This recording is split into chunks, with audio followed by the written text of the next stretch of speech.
समझे प्राची? जी भैया। पॉइंट समझ में आ गया कितना मजेदार है ये। हाँ भैया। हाँ। और ये मजा है इस पे प्रैक्टिस करने में। और ये भी समझ में आया कि कॉमन मिस्टेक कितनी होती हैं, कितनी कॉमन मिस्टेक होती हैं। सहजी फट से कह देंगे अरे उसके वाइब्रेशन खराब है, जबकि गड़बड़ अपने अंदर हो रही है, बता हमने दूसरे को दिया। फिर रिपीट करूंगा, golden rule to understand all such indications. अपने अंदर चलने वाली अनुभूति और खिचड़ी पे ध्यान दो, उसी के रिफ्लेक्सेस आ रहे हैं हमको। दो ही चीज होती है हमारे अंदर, अनुभूति और खिचड़ी, बस उसी के रिफ्लेक्सेस हमें आते हैं। असली चीज ये है। ठीक है प्राची? जी भैया। भैया तो जैसे कभी कभी कभी क्वेश्चन जब करते हैं ट्राई करते हैं तो कभी जब स्टार्टिंग ना प्रेरणा से बहुत आंसर आते थे और अभी मैं वेट करते रहती हूँ। वैसे हार्डली होते हैं या तो मुझे वो ज्यादा इजी लगता था। क्या इजी लगता था? क्या कि इजी? जैसे मैं जैसे कि कुछ क्वेश्चन क्या पीछे वो क्वेश्चन मुझे याद नहीं, मतलब स्टार्टिंग जब मैं आपकी से जुड़ी थी मुझे ऐसे रियलाइज हुआ था कि ऐसे करने से हृदय में क्वेश्चन डालने से आंसर आते हैं, वेट करना पड़ता है। तो मैंने कभी की मुझे एटलीस्ट समझो कि उससे रिलेटेड तरह आते थे एक पार्ट के रूप में कि ये ऐसा है हम्म। और सडन एक ही आंसर आता था। तो तो मुझे वो ऊर्जा भी मेरी ऐसी बनी रहती थी, तो फिर मुझे अच्छा लगता था अरे वाह आंसर आ गया। तो अभी वैसी चीज है अब क्या पता क्वेश्चन उतना डेंस नहीं होता, मतलब वैसा नहीं होता होगा तो वैसा नहीं आता आंसर, लेकिन कभी कभी होता भी है वैसा भी। और ऐसे ऊर्जा वाला तो ज्यादातर ऊर्जा ही वाला होता है और वो वाला कम होता है। एक्चुअल में क्या है समझ कि रहे हो? देखो, यदि हमारा हृदय भावनाओं से 99.9%, एक मानव का हृदय हजारों भावनाओं से आच्छादित होता है, भावनाएं इमोशन से आच्छादित रहता है। इमोशन से आच्छादित रहने के कारण हमको इंस्टेंट आंसर नहीं मिलते, क्योंकि वो इतनी सारी भावनाओं ने हृदय को घेर रखा है, जकड़ रखा है। लेकिन जब भावनाएं समाप्त हो जाती हैं, यानी कि जब हम इमोशंस से हटकर फीलिंग्स, या हम हिंदी में कहें कि अनुभूति के साथ जीने लगते हैं, तो हमारे इमोशंस नहीं होते, तत्क्षण हमें अंदर से आंसर आते हैं, तत्क्षण। So those who are very emotional, they cannot get the truth from their heart. तो उनको क्या करना है? ऊर्जा संकेत एनर्जी के फॉर्म में समझने का अभ्यास करना है। Those who have come up of all kinds of emotions, they will get instant answer from their heart, क्योंकि उनका हृदय भावनाओं से आच्छादित नहीं रहा, क्रिस्टल क्लियर हो गया है, एकदम मिरर बन गया है हार्ट, तत्क्षण अंदर से आएगा। तो ये हमारी जागृति का स्तर है। और यदि आप ध्यान में अच्छे से जुड़े हो, समझ गए। यदि आप ध्यान में अच्छे से जुड़ना चाहते हो या जुड़े हो, तो आप पाएंगे कि आप इमोशन लेस होते जा रहे हो, बट फुल ऑफ फीलिंग्स हो रहे हो। पहले फीलिंग्स नहीं होती थी, इमोशंस होते थे। आज फीलिंग्स है, इमोशंस नहीं है। ये मेजर चेंज आता है एक साधक साधिका के अंदर। इमोशन लेस होना अच्छी बात है, अच्छी बात है। समझ गए।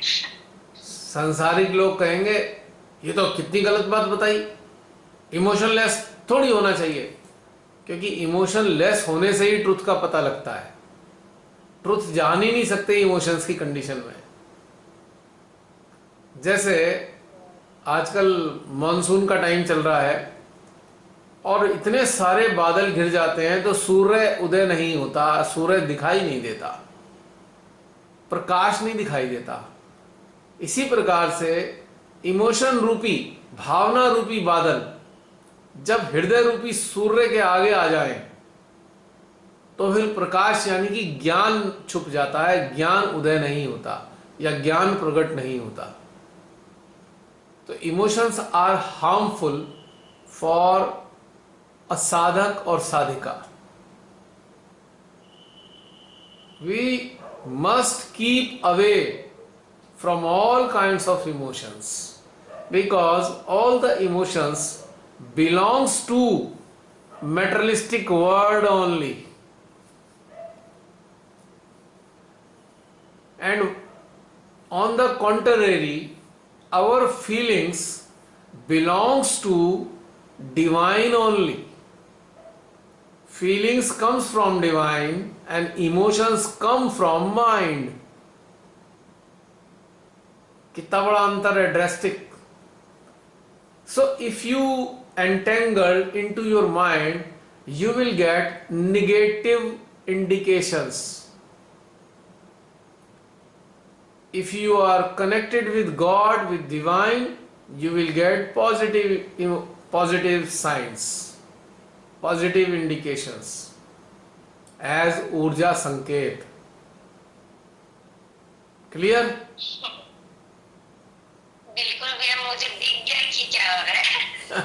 भावनाओं वाला तो बहुत है, मतलब फीलिंग्स भी है, लेकिन फीलिंग्स के साथ मेरे अंदर बहुत सारी भावनाएं चलती रहती है। और अब एकदम सही पकड़े और मैं, अब मुझे दिख गया कि हाँ, उससे अगर निकल गई तो फिर सही रहेगा।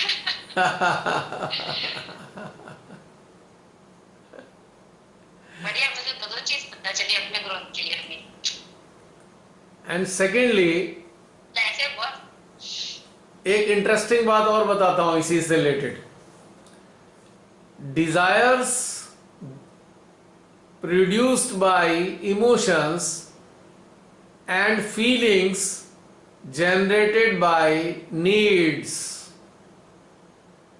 So we should understand the difference between desires and needs. Needs belong to human being and desires belongs to ambitious oriented persons.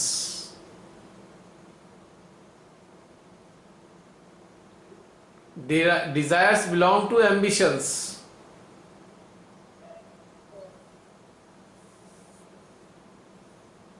और नीड होती है मनुष्य से संबंधित जो जेन्युइन चीज है, वो नीड है। तो नीड ओरिएंटेड पर्सन ट्रुथ के साथ होता है और डिजायर ओरिएंटेड पर्सन मिथ के साथ होता है, भ्रम के साथ होता है। डिजायर्स कंपैरिजन के आधार पे उत्पन्न होती रहती हैं और नीड्स जरूरत के आधार पर उत्पन्न होती हैं, जो वास्तविकता है। नीड से जुड़ा हुआ इंसान फीलिंग्स को पैदा करता है और डिजायर से जुड़ा हुआ इंसान इमोशंस को पैदा करता है। कितना अंतर है दोनों में, ग्रेट डिफरेंस।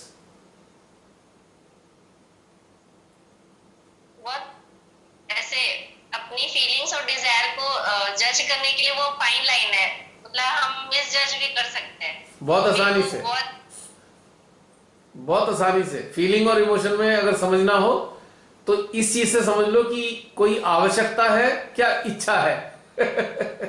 कितना आसान हो गया समझना। हाँ। जी। आवश्यकता और इच्छा। और आवश्यकता के लिए कोई अगर आवश्यकता को पूरा करने के लिए कोई कार्य करते हैं तो ईश्वर आपकी मदद करते हैं, और डिजायर को पूरा करने के लिए यदि कोई काम करते हैं तो वही ईश्वर आपको फंसाते भी हैं, उलझाते भी हैं, भ्रम से निकालने के लिए। तो जैसे मेरी इच्छाएं बहुत है, मतलब इच्छाएं मतलब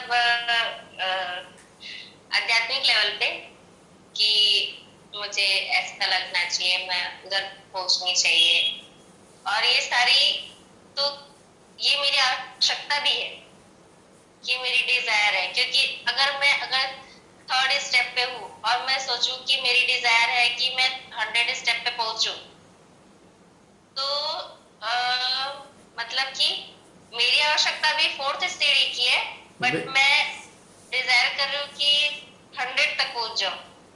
समझ रहे हो कि इसमें क्या ये आध्यात्मिक चीजों के लिए वैलिड नहीं है कि वैलिड है। आध्यात्मिक चीजों के लिए डिजायर और नीड्स दोनों वैलिड है, लेकिन संसार के लिए डिफरेंस करना पड़ेगा। संसार के लिए एक हमें नीड की तरफ चलना पड़ेगा। अच्छा, तो मैं डिजायर कर सकती हूँ कि मैं 3rd पे भी हूँ तो मेरे को 100 पहुंचना है। बिल्कुल कर सकते हो, जंप मार दो। बिल्कुल कर सकते हो।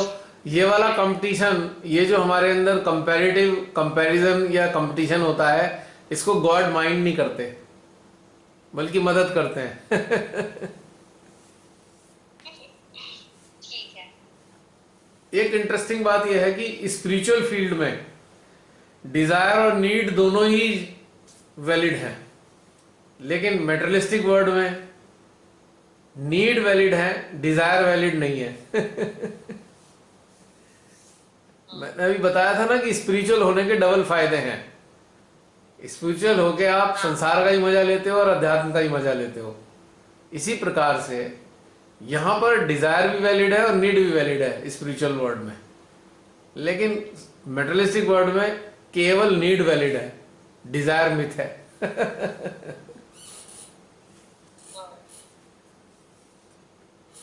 है ना इंटरेस्टिंग बात? जी भैया। कितना कितना मजेदार है ना ये रास्ता। सच ए ब्यूटीफुल वे। बहुत। कितनी बारीकियां, हमें कितनी बारीकियां समझ में आती हैं इन सब चीजों के लिए।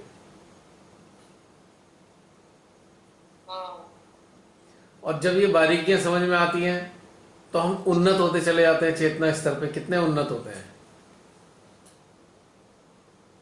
हाँ, अभी मेरे को पता चल गया कि मैं कहाँ फंसी थी। पता लग गया? ये बारीकी मुझे नहीं दिखाई दे रही थी। हाँ। चलो कोई बात नहीं, धीरे धीरे समझ में आ जाएगी। मतलब फंसी नहीं थी, बट ग्रो नहीं कर रही थी। मुझे बहुत दिन से स्टेबल लेवल लग रहा था। लग नहीं रहा था, मतलब एक फीलिंग आ रहा था कि कुछ और बड़ा होना चाहिए। मतलब कुछ और, थोड़ा और, थोड़ा और, थोड़ा और। इस पे भी और मुझे ऐसा लग रहा था कि मैं अटक गई हूँ। मतलब अटकी नहीं थी, मतलब मतलब ठहर गई। मतलब ठहराव, मैं बोल नहीं पा रही। ठहराव, एक जगह ठहराव हो क्योंकि गया। मुझे, हाँ, ठहराव। क्योंकि अभी अभी क्या हो रहा था कि जैसे अगर मैं मेरी एक कंडीशनिंग है, मतलब अभी भी चलती है वो, कि मैं जब अकेले बैठ के जो ध्यान करती हूँ तो जो मुक्त अवस्था का आनंद है ना, वो मुझे ज्यादा प्यारा लगता है। और कनेक्शन में मुझे मुक्त अवस्था का आनंद कम आता है। मतलब जो मुक्त अवस्था का आनंद मुझे अकेले बैठने पे आता है, तो मेरी वो कंडीशनिंग जा ही नहीं रही, क्योंकि मेरी फीलिंग डिफर करती है दोनों में। मुझे वो शांत बैठ के जो ध्यान की गहराई में जाती हूँ, मुझे बहुत आनंद आता है। तो जब मैं अगर नहीं हो पाती तो मेरी आत्मा छटपटाती रहती है। एक छटपटाहट सी होती है कि अरे, मतलब ठहर गई या फिर रुक गई या फिर ऐसा वाला। इसके लिए मैं एक बात कहूंगा आपसे, मैं प्राची, ये दो अलग अलग चीजें नहीं है। सामूहिकता और व्यक्तिगत ध्यान, ये दोनों अलग अलग नहीं है, ये पूरक हैं एक दूसरे के। सामूहिक ध्यान से हमें ऊर्जा मिलती है और उस ऊर्जा से हमें गहन होने में मदद मिलती है। पॉइंट समझ रहे हो?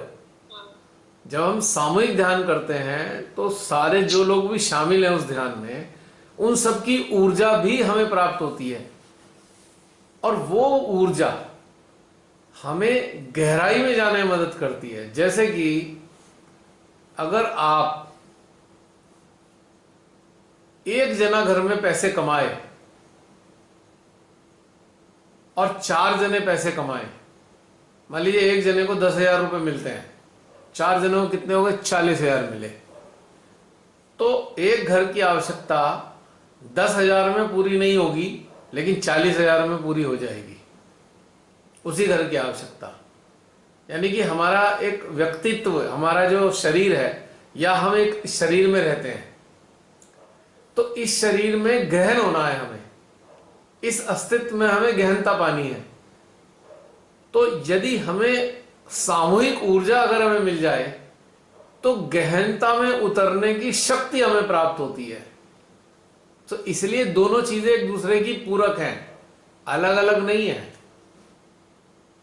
अगर हाथ में धन होगा तभी तो शॉपिंग करोगे, और धन ही नहीं होगा तो शॉपिंग कहां से करोगे? सही है, सही है। तो बहुत से लोग इसे सोचते हैं, नहीं ये ऐसा है वो ऐसा है। सामूहिकता और individual meditation, collective meditation and individual meditation, दोनों एक दूसरे के कॉम्पेटेबल हैं, पूरक हैं, पूरक,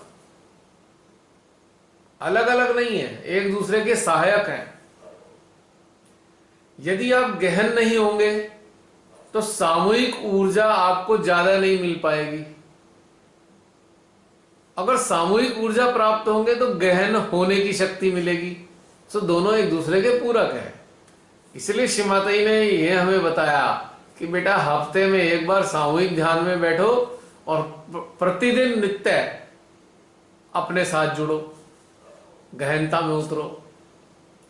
और आत्म साक्षात्कार देने का बताया। आत्म साक्षात्कार आप जब देते हैं तो दूसरे लोगों की कुंडली आपके माध्यम से उठती हैं, वो उठी हुई कुंडलियां आपकी कुंडली को शक्ति प्रदान करती हैं, और जब वो शक्ति प्राप्त हो जाती है तो हमें अपने भीतर में गहन होने में मदद मिलती है, क्योंकि बिना शक्ति के हम अपने अंदर नहीं उतर सकते। अगर ऊर्जा रूपी शक्ति मिलेगी तो हम आसानी से गहन हो पाएंगे, वरना हमारा मन के जो खेल है ना, हम उसमें उलझ जाएंगे, गहन नहीं हो पाएंगे। ये जो ऊर्जा रूपी शक्ति होती है, ये हमें मन के चंगुल में फंसने नहीं देती। तो दोनों चीजें एक दूसरे की पूरक हैं प्राची। इसका अगर प्रयोग करना हो, इसका यदि आपको एक एक्सपेरिमेंट करना हो, तो सबसे आसान तरीका है 1-2 हफ्ते सामूहिकता छोड़ दो। 1-2 हफ्ते के लिए, जैसे प्रतिदिन इविल सेंटर्स में एक मेडिटेशन पड़ता है, 1 हफ्ते के लिए बिल्कुल छोड़ दो सारी चीजें, कोई मेडिटेशन मत देखो, अपने मोबाइल को ऑफ कर दो, मतलब या ऐप को बंद कर दो, और इंडिविजुअली घर में ध्यान किए जाओ। तब तुम्हें डिफरेंस समझ में आएगा कि भाई अब मजा क्यों नहीं आ रहा मुझे इंडिविजुअल ध्यान करने में, क्योंकि कलेक्टिव एनर्जी नहीं मिल रही है आपको। कलेक्टिव मैं समझ गई, लेकिन मैं एक्सपेरिमेंट नहीं करना चाहती। नहीं, मैं बता रहा हूं भाई, जिसे समझ, मतलब जिसे अपना पक्का करनी हो ये बात, तो खुद के एक्सपेरिमेंट से ही हम जान पाएंगे। क्योंकि हम लोग ना, we all are collective entity. हम कलेक्टिव एंटिटी क्यों हैं? क्योंकि हम परम पिता परमेश्वर के आत्मा रूपी अंश हैं। पहली बात तो यह है। दूसरा, जब से श्री माताजी ने हमें अपने सहस्त्रार से जन्म दिया है, तब से हम एक तरीके से उनके विराट शरीर के पार्ट एंड पार्सल हैं। और मां का जो विराट शरीर है वो हम सब की कलेक्टिव एनर्जी से ही बना हुआ है। पॉइंट समझ में आ रही है बात? तो कलेक्टिव होना हमारे लिए इसलिए एक अच्छा घटनाक्रम है क्योंकि हम तो हैं ही कलेक्टिव बॉडी के हिस्से। मां की विराट शरीर की जो बॉडी कलेक्टिव है, उसी के तो हम अंश हैं। तो हमारा तो स्रोत ही कलेक्टिव वाला है, हमारा तो ओरिजिन ही कलेक्टिव है। तो हम इंडिविजुअल कैसे हो सकते हैं? हाँ, हम ऐसा कर सकते हैं कि कलेक्टिव रहते हुए इंडिविजुअल ग्रोथ कर सकते हैं। कलेक्टिव रहते हुए इंडिविजुअल जर्नी कर सकते हैं स्पिरिचुअल वर्ल्ड की, लेकिन अलग होकर नहीं। आप ठीक है, आप किसी कलेक्टिविटी में जा नहीं पा रहे, पर आपका अटेंशन और अवेयरनेस तो जा सकती है ना कलेक्टिव में। शरीर पड़ा रहने दो कहीं भी, शरीर का क्या करना है। अब हम में से बहुत सारे लोग 10 बजे वाले मेडिटेशन में कई बार उपलब्ध नहीं होते। कई बार मेहमान आ गए, घर में कोई दिक्कत आ गई, तो उस वक्त अवेलेबल नहीं है। लेकिन उसी क्षण हम अपने अटेंशन और अवेयरनेस के साथ कलेक्टिव के साथ होंगे अगर कलेक्टिव के, तो कलेक्टिव का बेनिफिट हमें मिलता रहेगा, भले ही हम उसमें शामिल नहीं हो रहे हैं। और यदि ऐसा नहीं होता तो प्रतिदिन 10 बजे के करीब सहस्त्रार जोर जोर से चलना क्यों शुरू हो जाता है? और सहस्त्रार के चलने से ही पता लगता है अच्छा 10 बज गए। होता है ना ऐसा? 10 बजे के करीब एनर्जी बढ़ जाएगी अपने आप सहस्त्रार पे, तो तब पता लगेगा अच्छा 10 बज गए हैं। हमें तो यही समझ में आता है 10 बज गए, अब भले ही हमारे सामने घड़ी नहीं है, पर ये वाली घड़ी से हमें पता लग जाता है 10 बज गए, कि कलेक्टिव एनर्जी बढ़नी शुरू हो जाती है। भले ही हम कलेक्टिव में हैं या नहीं है, मोबाइल खोला नहीं खोला, पर वास्तव में तो हम कनेक्टेड है ना? ये वाली बातें होती हैं। इंटरेस्टिंग है। जी भैया। इस लेवल पे इसीलिए कलेक्टिव होने की जरूरत है। इसीलिए श्री माता जी ने कहा था कलेक्टिव हुए बगैर ग्रोथ नहीं होगी। तो मुझे ये समझ में आया कि भाई इस तरीके से कलेक्टिव होंगे, तो शायद इसलिए श्री माता जी ने कहा होगा हमें। अब शुरू में तो समझ में नहीं आता था माँ क्यों कह रही है कलेक्टिव होना है। कलेक्टिव में जाके तो बड़ा झंझट हो जाता है, यहाँ जाओ वहाँ जाओ, इससे अच्छा तो घर में ना बैठ के ध्यान कर लो। तो ये रहस्य बाद में समझ में आया कि इस कारण से जरूरी है। पर अब और आसान तरीका हो गया है, अब हमारा सिस्टम डेवलप हो गया है। हम शरीर से कहीं भी ना जाएं, पर अटेंशन से और अवेयरनेस से तो कहीं भी जा सकते हैं ना, और उसका आनंद ले सकते हैं, क्योंकि ये डेवलप हो चुकी चीज। शुरुआती दौर में किसी की डेवलप नहीं थी, इसीलिए उस काल के लिए वो चीज जरूरी थी। इस काल के लिए ये चीज उपलब्ध है। काल का फर्क हो जाता है, स्थितियों का फर्क हो जाता है बस। तो समझ में आ गया प्राची?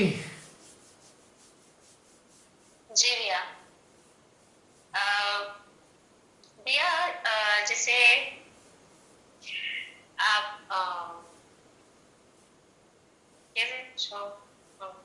जैसे हम एनर्जी के थ्रू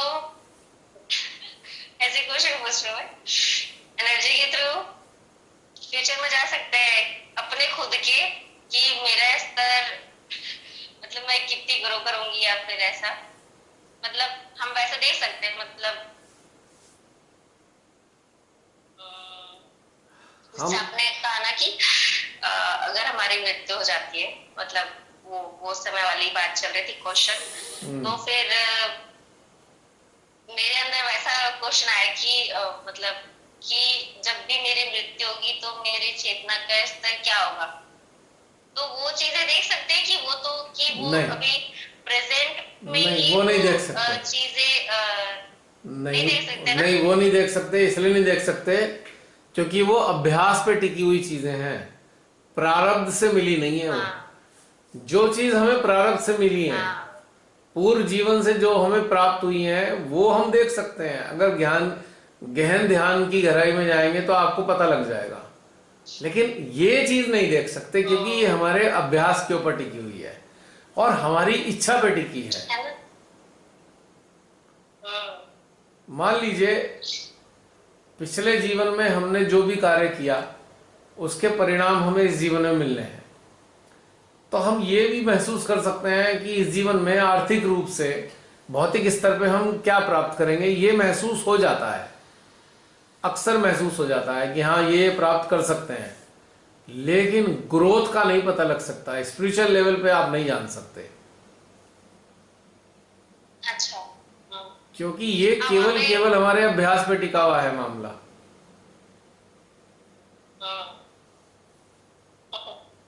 इससे इंस्टेंट जान सकते हैं कि आज क्या महसूस करते हैं हम, ये पता लग सकता है बस।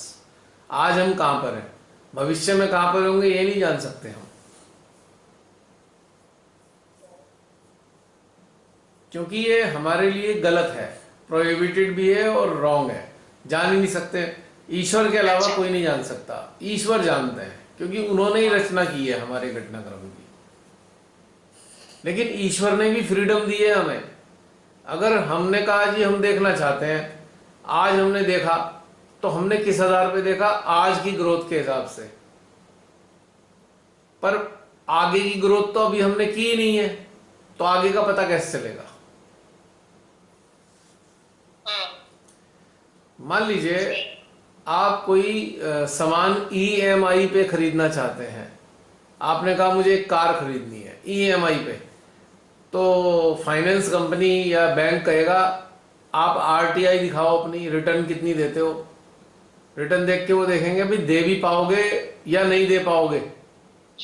आप उससे ये नहीं कह सकते आज तो मेरी 5 लाख की इनकम है, कल 10 लाख की हो जाएगी तो दे दो। वो कहेगा जी जब 10 लाख की होगी तब उस हिसाब से विचार कर लेंगे, फिलहाल तो 5 लाख के हिसाब से EMI बनेगी हमारी। पॉइंट समझ में आया? तो इसको आगे की स्पिरिचुअल ग्रोथ को क्या होगी, इसको मैंने EMI वाले सिस्टम से कनेक्ट करके बताया है कि भाई इससे सरल है समझना कि जितनी हमारी ITR जा रही है, इनकम टैक्स रिटर्न है, उसी के आधार पे हमें लोन मिलेगा। हम उससे ये नहीं कह सकते भाई 20 लाख कमाएंगे हम, आज 5 लाख कमा रहे हैं भाई, कल को तो अगले साल हमने 20 लाख कमाने, हमें ज्यादा लोन दे दे। वो कहेगा भाई अगले साल दे दूंगा, फिलहाल तो मैं 5 लाख के हिसाब से लोन दे सकता हूं। ठीक इसी प्रकार से स्पिरिचुअल ग्रोथ हमारी अपनी मेहनत पे टिकी हुई है, उसको हम आज नहीं देख सकते।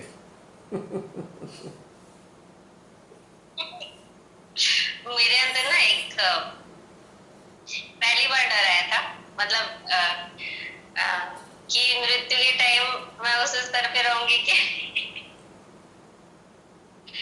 ऐसे क्वेश्चन, आज के क्वेश्चन आंसर के दौरान तो ये क्वेश्चन कहां से आया बता सकती हो? क्वेश्चन कहाँ से आया? मतलब अभी मेरा क्वेश्चन? हाँ, ये जो तुम्हारे अंदर क्वेश्चन अच्छा, आया था, देखो जरा झांक के देखो कहां से आया। ये झांक के देखो कहां से आया क्वेश्चन, अभी पता लग जाएगा, इसी वक्त पता लग जाएगा सोर्स क्या है इस क्वेश्चन का।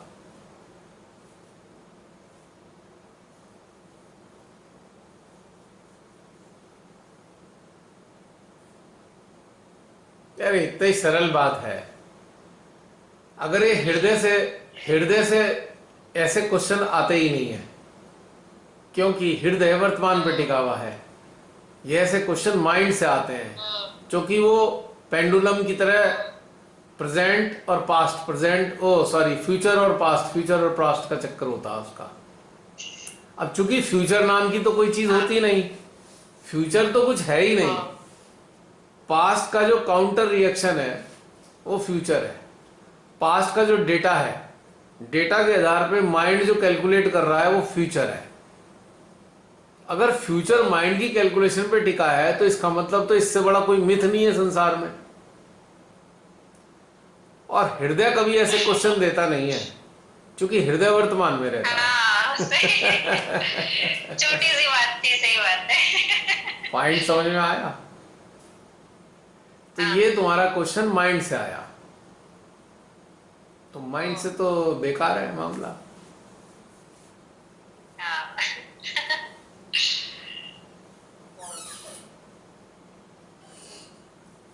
हो गया ठीक, हो गया। पूरा? वो तो खत्म नहीं होगा, वो चलते रहेगा, जब आएगा फिर वो शुरू हो जाएगा। ठीक है ठीक है, अभी के लिए खत्म हुआ। अभी का खत्म हो गया।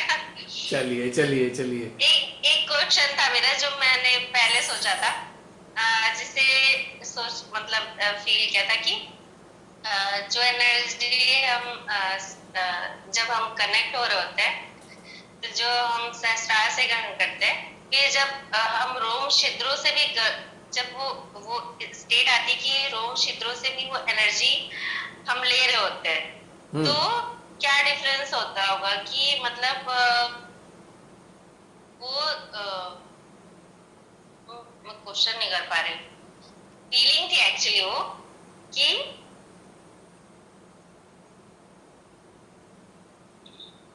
भाई रोम छिद्रों से किस स्टेट में करते हैं? एक हम सहस्त्रार से करते हैं, एक हम रोम छिद्रों से करते हैं, तो कौन सी स्टेज होती है जो रोम छिद्रों से हम ले सकते हैं? तो दोनों, नहीं स्टेट तो मुझे पता है, वो तो शून्यता वाले स्टेट पे ही वो आती है, मतलब वो जब गहन हो रही होती है, तो वही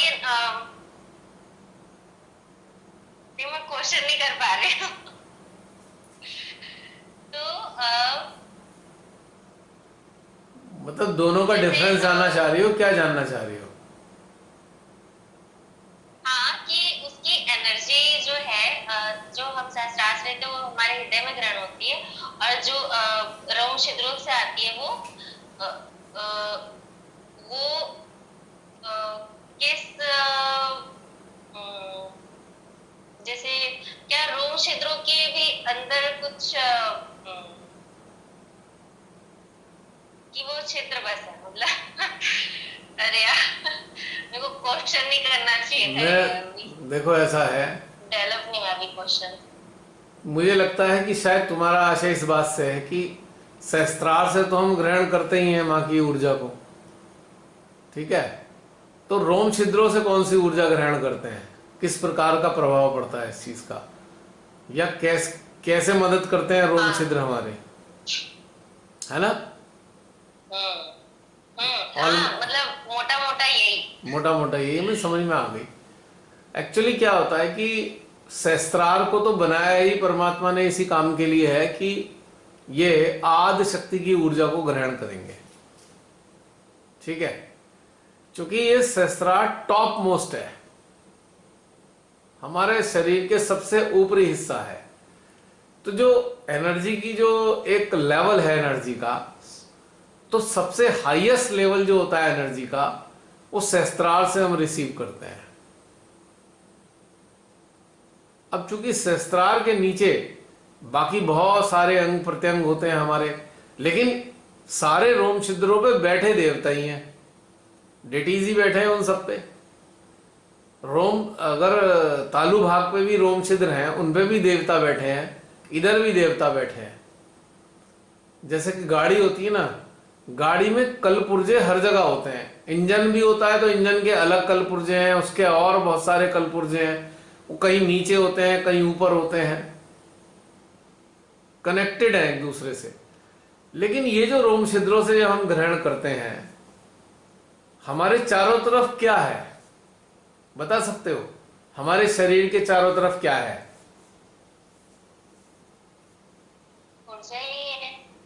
ऊर्जा ही है ना। पृथ्वी के चारों तरफ क्या है?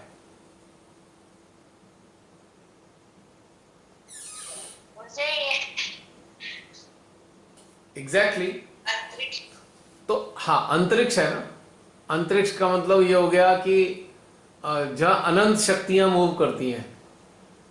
हमारा शरीर और पृथ्वी, क्या यदि हम ये कहें कि पृथ्वी एक बहुत बड़ा शरीर है और हमारा शरीर एक छोटी पृथ्वी है, तो चल जाएगा काम?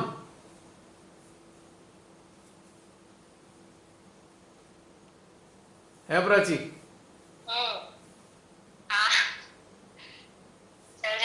जो जीवन, जो बिल्कुल जो चलेगा।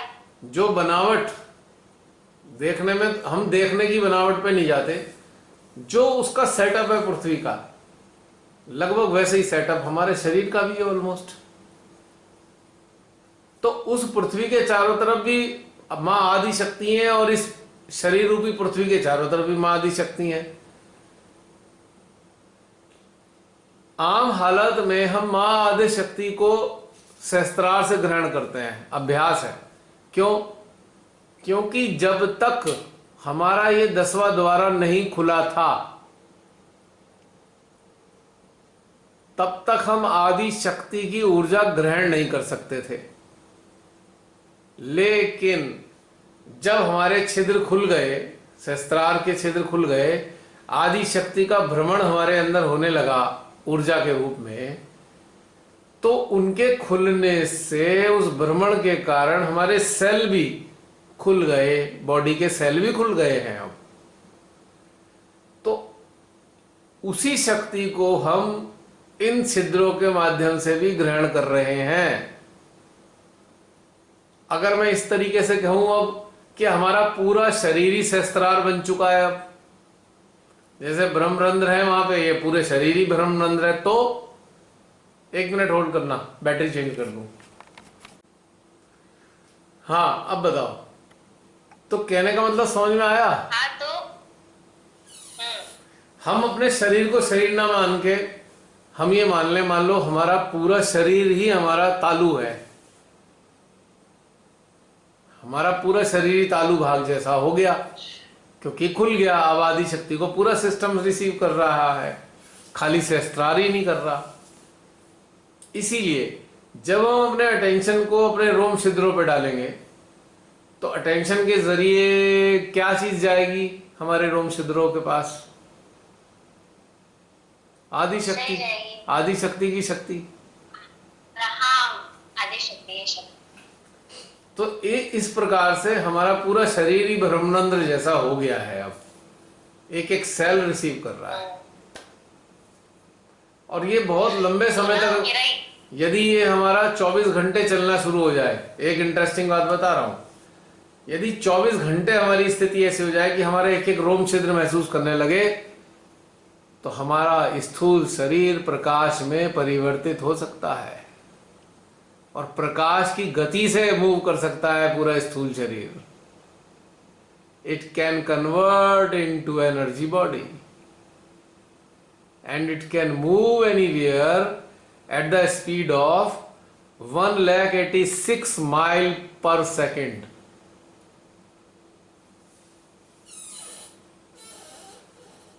यदि हम इसका अभ्यास कर रहे हैं, तो क्यों ना अपने शरीर को, बाकी छिद्रों का भी अभ्यास करें। एक ना एक दिन ये धीरे धीरे करके डिस्पर्स हो जाएगा, कन्वर्ट हो सकता है।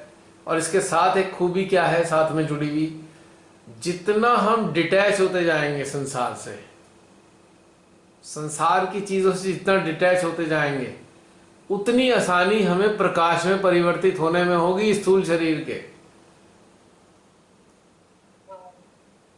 या हम ये कहें, यदि हमारे ये रोम छिद्र ऊर्जा को महसूस करने लगे आदि शक्ति को, तो ये डिटैच होने में मदद करेंगे हमारी।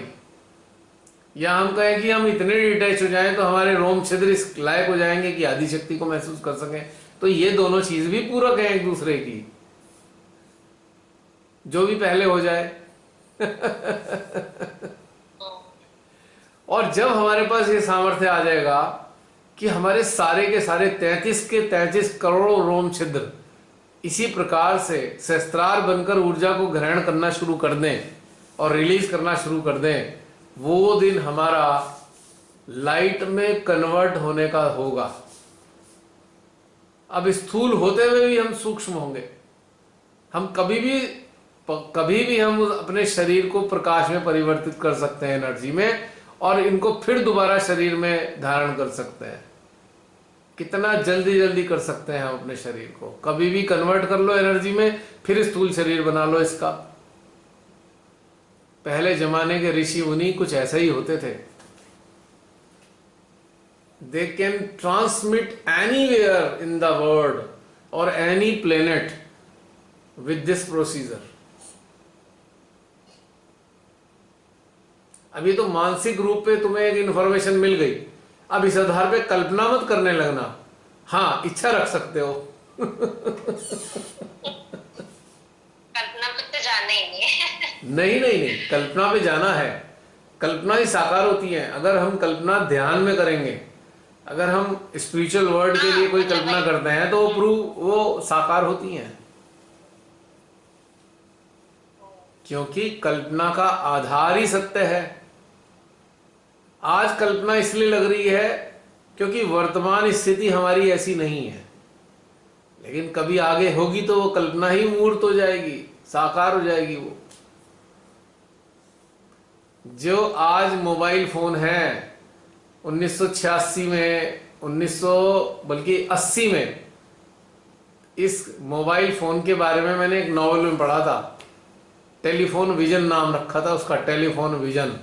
नॉवल में लिखा हुआ था ये टेलीफोन विजन, यानी कि एक ऐसा टेलीफोन जिसमें आप सामने वाले को देख सकते हो, बात करने वाले को। सन 80 में पढ़ा था नॉवल मैंने वो। आज हम वही वाली जीवन जी रहे हैं। तब वो कल्पना थी, आज वही कल्पना सत्य है। क्योंकि हर कल्पना का एक आधार है, जो आधार है वो सत्य ही है। आज नहीं है वो, लेकिन आने वाले समय में होगा।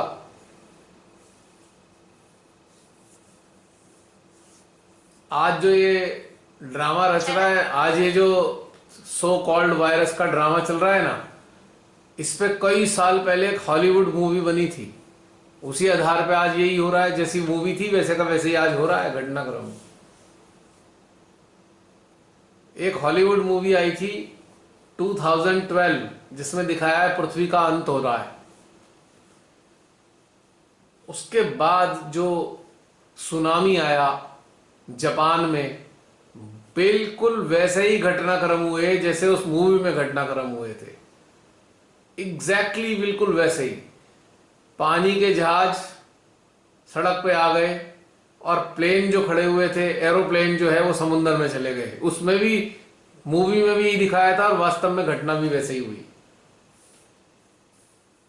तो वो कल्पना 2012 से पहले किसी ने की, वो कई साल बाद जाके सुनामी के रूप में घटित हुई। लेकिन जो भी चीज हमारे अंदर है, एक चीज और रहस्य की बात बता रहा हूं, हमारा जो स्रोत है वो कौन है? परमात्मा। कोई कल्पना भी यदि आ रही है ना, तो वो भी उनसे अलग नहीं है, वो भी स्रोत का ही घटनाक्रम है। हां, चूंकि संसारिक जीवन को 3 कालों में विभक्त कर दिया गया है। संसारिक जीवन को चलाने के लिए 3 काल बनाए गए, प्रेजेंट, पास्ट, फ्यूचर, ताकि गति दिखाई दे, गति। लेकिन इन सबका स्रोत तो सत्य ही है ना, और सत्य एक है। केवल जिंदगी का घटनाक्रम बनाने के लिए 3 हिस्सों में डिवाइड किया गया है। अगर ये 3 हिस्सों में ना बांटा जाता तो जीवन की गति नहीं होती। टाइम जो है, टाइम, समय, जिसे हम घड़ी में देखते हैं, वो इसी के कारण, घटना के कारण घटित होता है। इस गति के कारण ही वर्तमान, भूत और भविष्य है। या ये कह सकते हैं सत्य को 3 हिस्सों में बांटा गया इसलिए गति आ रही है। कुछ भी मान लो, दोनों ये भी चीज एक दूसरे की पूरक है। कुछ भी चीज समझ लो। थोड़ी सी गूढ़ हो गई ना बातें, थोड़ी ज्यादा सूक्ष्म होते होते ज्यादा सूक्ष्म हो गई बातें आज ये। नहीं, अच्छा लग रहा है मुझे। मुझे ये सूक्ष्मता पसंद है। पर सबको इसका शायद आनंद आ रहा होगा इस सूक्ष्मता वाली बातों का। एनीवे, चलो और बताओ। अगर तुम्हारा हो गया है कोटा पूरा तो फिर अन्य नहीं, कोई। मेरा कोटा हो गया। आज का बाकी कोटा कोई पूरा। दूसरा बोल। चलिए, और कोई आना चाहते हैं सामने डायस पे?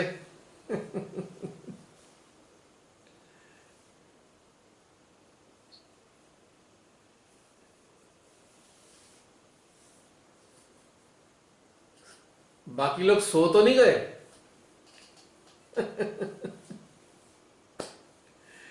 भाई बता दीजिए, अगर नींद नींद आ रही है तो समाप्त कर दें। कोई बोल ही नहीं रहा। देखो भाई, आप सब लोग अगर बोलना चाहें बोलने, वरना बाद में मलाल रह जाता है कि बोल नहीं पाए, और उसका नंबर फिर अगले हफ्ते ही आएगा।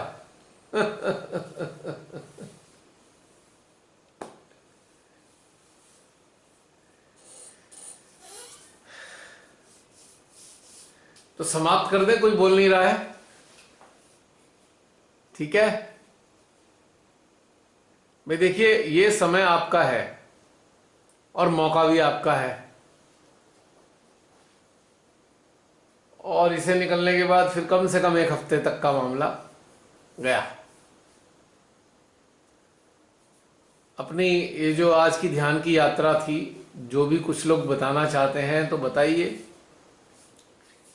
अन्यथा समाप्त कर देते हैं।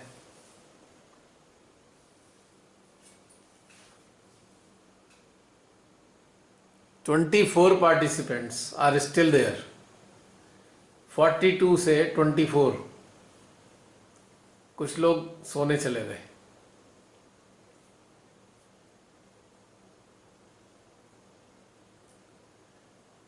ऐसा होता है ना कि असंतोष के बाद से कहता होता है, पर मेरे साथ ही होता है। बात करना चाहती हूँ लेकिन सिचुएशन वैसी नहीं होती, मैं नहीं करती हूँ। क्या ये चीज? सुन जरूर रहती है। एक मिनट, तुम्हारी आवाज नहीं आ रही। नहीं मतलब जैसे 24 पार्टिसिपेंट। अच्छा। हाँ बोलो प्राची, तुम्हारी आवाज आ नहीं रही थी सिग्नल के कारण।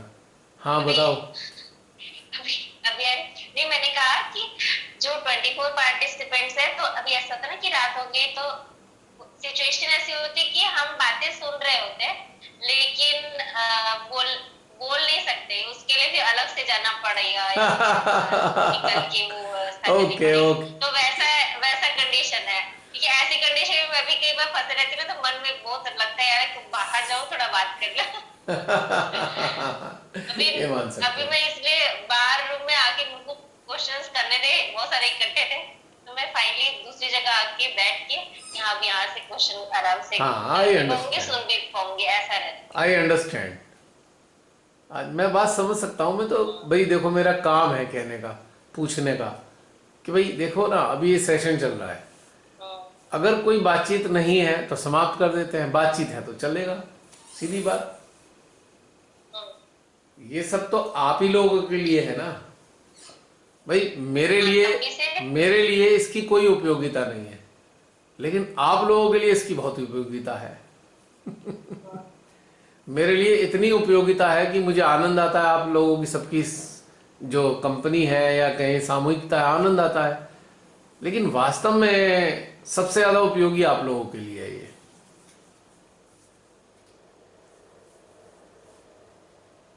क्यों? जी भैया, लेकिन सुनने का मन जरूर करता है कि नहीं, देर तक चले, देर तक चले। और कोई बोले और कोई बोले, और कुछ जानने को मिलेगा इसी बार। क्योंकि अपने क्वेश्चन तो अपने क्वेश्चन है, दूसरों की मतलब दूसरे के कैसे क्वेश्चन है, फिर हम उस तरीके से ग्रहण करते हैं, अच्छा अच्छा ये वाला नया नया अच्छा लग रहा है, हाँ ये मतलब बात नई है। नई बातें निकल के आती है अलग अलग माध्यम से, तो मजा आती है। तो बिल्कुल बिल्कुल, मज़ा तो आती है, इसमें कोई शक नहीं है, क्योंकि जब जी अपनी जी। अपनी रुचि की चीज़ें होती हैं ना, तो फिर वो अच्छा लगता ही है। हम एक सबके चीज रुचि पूछनी रुचि का ही फील्ड है ये। आखिर कितने सालों से शिमाते ने जोड़ रखा है, तो हमारी रुचि का ही तो फील्ड हो गया ये बिल्कुल। जी, दीदी कुछ पूछ रही थी। कौन? कौन पूछ रहे हैं? जसलीन, जसलीन दीदी अच्छा हाँ जसलीन बोलो। ये पूछ रही थी, अ, कई बार ऐसा होता है कि जैसे हम कुछ सोच रहे हैं, ठीक है, और हमारा इंस्टिंक्ट हमें गाइड भी कर रहा है कि ऐसे करो ऐसे मत करो, ठीक है, और जैसे कुछ लोगों के साथ जब हमारा इंटरेक्शन होता है जो मेडिटेशन से नहीं जुड़े हैं, वो भी अगर वो हल्की फुल्की कोई फेवर में बात कर रहे होंगे तो भी ठीक है। तो मैंने एक मतलब ये मैंने हमेशा फील किया, जब मैं आपसे बात करती हूँ ना, उसमें क्या होता है कि अ, वो चीज इवेपोरेट हो जाती है, जो भी मेरे अंदर जो चल रहा होता है, या जो मेरे अंदर जो चल रहा है कि मुझे ये करना चाहिए, और उसके बाद जो मुझे सोलेस मिलता है, कंफर्ट मिलता है, वो मुझे कोई और सोल से नहीं फील होता। हम जो इविल हंटर्स में जुड़े हैं, मुझे उनसे भी करीब करीब ऐसा फील होता है, बट आपके साथ वो कंप्लीट हो जाती है वो चीजें। तो हम ऐसे किसी के लिए कैसे बन सकते हैं, मतलब ऐसे कंफर्टिंग सोल्स, ऐसे कंपैशनेट सोल्स हमें तो आपसे मिल जाता है तभी बची भी हुई हूँ मैं देखो, अच्छा, ये जो चीज है ना, अभी इसका जवाब तो पहले ही आ चुका ना। क्या जवाब आया? बहुत सारी बातें हो गई, प्राची से बात हुई बहुत सारी। उसमें सबसे बड़ी क्या चीज है? डिटैचमेंट। जितना आप डिटैच होते जाएंगे उतना आपके अंदर कंपैशन बहना शुरू हो जाएगा। कंपैशन को रोकता क्या है? डिटैचमेंट। हमारा माइंड। माइंड। अटैचमेंट ही रोकता है कंपैशन को, क्योंकि अटैचमेंट में लाभ हानि की कंसिडरेशन होती है। लाभ हानि, इसमें लाभ होगा उसमें हानि होगी, इसके अलावा और कुछ नहीं होता। मान अपमान, लाभ और हानि, ये अटैचमेंट के अभिन्न अंग हैं, और अटैचमेंट इन चारों से मिलकर पूरा होता है। तो जब अटैचमेंट रहता है तो ये चार चीजें या चार में से एक चीज हमारे अंदर चलती रहेगी जो कंपैशन को रोक देगी। यदि ये चार चीजें ना हो तो कंपैशन ही है। इन चार प्रकार की कैटेगरीज का हम विचार करते हैं केवल, इसी के कारण जो है कंपैशन रुक जाता है। यदि ये चार चीजें ना हो तो थ्रू चलेगा कंपैशन, और ग्रोथ भी होगी, फाइन, क्योंकि इसके बिना बाकी सब डिटैचमेंट है। और जब डिटैचमेंट है तो लव है, कंपैशन है, एवरीथिंग है।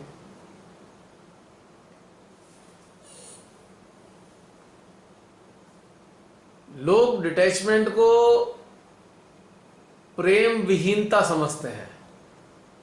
हार्टलेसनेस, एकदम हाँ, ड्राइनेस। जबकि बिल्कुल उल्टा है। डिटैचमेंट आपको बहुत सेंसिटिव बनाता है, लेकिन वो सेंसिटिविटी इमोशंस के लिए नहीं होती है, वो सेंसिटिविटी फीलिंग्स के लिए होती है। वो सेंसिटिविटी ट्रुथ के लिए होती है। अब जैसे कि एक खराब सी बात लगेगी सबको, जैसे हमारे कोई नजदीक है, मृत्यु हो गई किसी की, यदि हम अटैच हैं, यदि हम अटैच हैं किसी से, तो हमको बहुत ज्यादा दुख लगेगा। इस कदर दुख होगा कि हमारे कई दिन तक तो आंसू नहीं सूखेंगे, और हम बार बार इस चीज को याद कर करके दुखी होते रहेंगे। साल साल भर तक दुखी रहेंगे, 2-2 साल तक दुखी रहेंगे। दुर्भाग्यशाली मानेंगे, हाँ हम बहुत दुर्भाग्यशाली हैं, हमारा इतना प्रिय हमारे से छिन गया, भगवान तुमने क्या किया, तुमने अच्छा नहीं किया भगवान, ये वाली बातें हमारे अंदर चलेंगी। आपने ऐसा क्यों किया भगवान मेरे साथ, ऐसी वाली बातें चलेंगी। और यदि हम डिटैच हैं, आंसू हमें तब भी आएंगे, दुख हमें तब भी होगा, पर हम क्या अंडरस्टैंड करेंगे, अच्छा, ये जो सोल थी ना, इस शरीर रूप में थी ना, तो शरीर रूप में होने कारण इस सोल को बड़े कष्ट रहते होंगे। अच्छा है, ईश्वर ने अपने पास बुला के इसे कष्टों से दूर कर दिया। हम इस तरीके से अब सोचेंगे। दुख हमें होगा, लेकिन वो दुख होगा हमें एक जो मानवीय आधार पे होता है, लेकिन हम साल साल भर तक दुखी नहीं रहेंगे। हम मतलब भगवान से शिकायत नहीं करेंगे। पहली कंडीशन में हम भगवान को भी आरोप लगा रहे हैं, भगवान तुमने मेरे साथ गलत कर दिया, पहली कंडीशन में, क्योंकि हम अटैच हैं। और यदि हम डिटैच हैं, हम कहेंगे ईश्वर आपने बहुत अच्छा किया, आपने जरूर सोल की भलाई के लिए कुछ किया होगा। और उस सोल का जीवन, इस संसार में कौन सा आदमी खुश रहता है? चलो भाई उसका जीवन पूरा हो गया, जल्दी आपने ले लिया। हम इस तरीके से देखेंगे, क्योंकि गीता में भी ये लिखा है कि मृत्यु पर शोक करना अज्ञानता है। हम शोक नहीं करेंगे, हम संवेदना व्यक्त करेंगे। हमारी संवेदना जो परिवार के बाकी सदस्य हैं, जो सर्वाइवर हैं, जो बचे हुए हैं, उनके लिए होगी। हमारी संवेदना सोल के लिए होगी कि हे प्रभु इस सोल को अच्छा स्थान दीजिएगा, अपने चरणों में जगह दीजिएगा। तो ये संवेदना है, शिकायत नहीं होगी, एक्सेप्टेंस होगी। अटैचमेंट जब होता है तो बहुत सारी कंप्लेन होती है भगवान से, बहुत शिकायत होती है भगवान से। और जब डिटैचमेंट होता है तो उनके हर कार्य की एक्सेप्टेंस होती है, स्वीकृति होती है। तो ये डिफरेंस होता है जसली।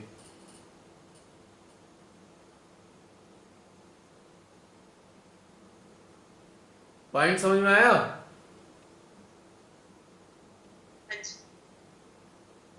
सेंसिटिविटी में और अटैचमेंट में क्या अंतर है? अटैचमेंट डिटैचमेंट में।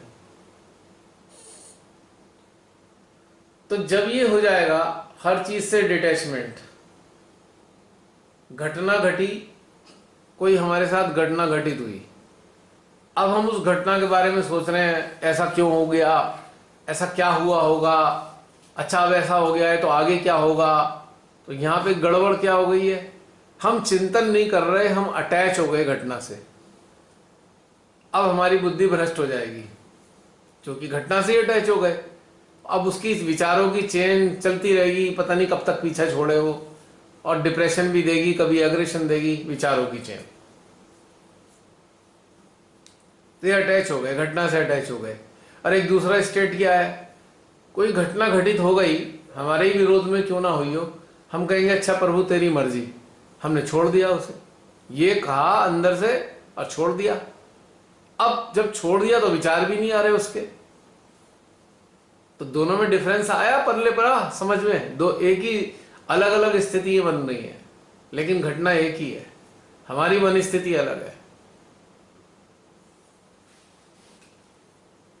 जब आप किसी नकारात्मक घटना से अटैच हो जाते हैं तो उसके बाद तो विचारों का अंबार लग जाता है। और जब उस घटना को आप प्रभु के चरणों में दे दीजिए, अब प्रभु आपकी मर्जी से हुई है, एक्सेप्ट कर लिया आपकी मर्जी से हुई है, अब काय के विचार आएंगे? तो पहले वाली स्टेट अटैचमेंट स्टेट है और दूसरी वाली डिटैचमेंट स्टेट है। पहली वाली स्टेट में हम अपनी पसंद की चीजों को पहले रखेंगे, भगवान को बाद में रखेंगे। और डिटैचमेंट वाली स्थिति में भगवान को पहले रखेंगे, अपनी बातों को बाद में रखेंगे।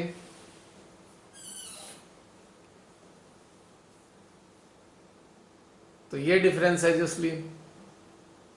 और यदि ये पालन कर लिया इस चीज का तो बस तुम्हारे अंदर भी ऐसे ही होगा फिर।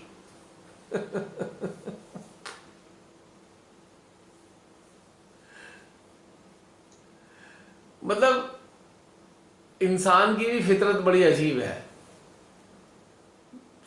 सुबह से शाम तक रात दिन वो देखता है लोग मर रहे हैं, people are dying.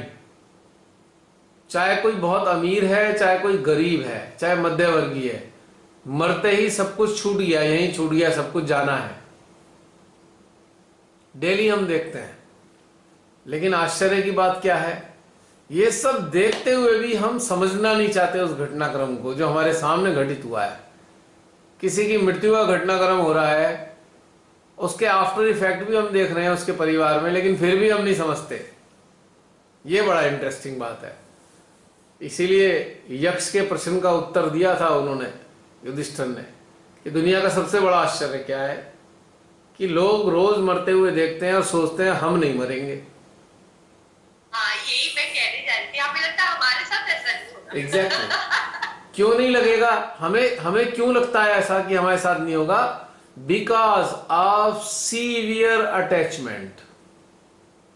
We are attached severely. Unawareness, Severely attached. Unawareness नहीं, हाँ, ये अनअवेयरनेस नहीं, अनअवेयरनेस में नहीं आएगा।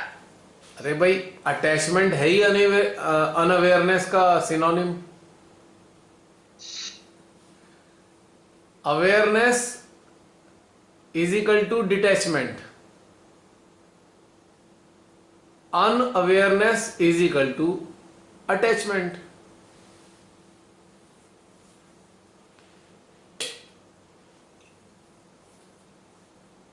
राइट,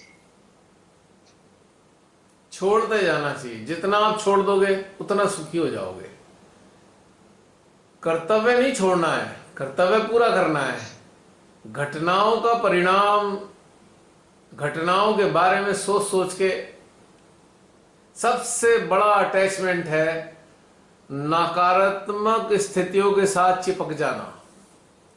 लोग अटैचमेंट को समझते हैं अपने सामान के साथ चिपक गए, किसी मनुष्य के साथ चिपक गए। नहीं, सबसे ज्यादा इंटेंस अटैचमेंट होता है नकारात्मक घटनाओं के साथ मनुष्य का। कोई एक नकारात्मक घटना घट जाए तो उसे पूरी जिंदगी नहीं छोड़ता इंसान, और पूरी जिंदगी में करोड़ों विचार कर लेता है उस नकारात्मक घटना के पीछे। किसी वस्तु और मानव या स्टेटस से ज्यादा तगड़ा अटैचमेंट है नकारात्मक घटनाओं के प्रति।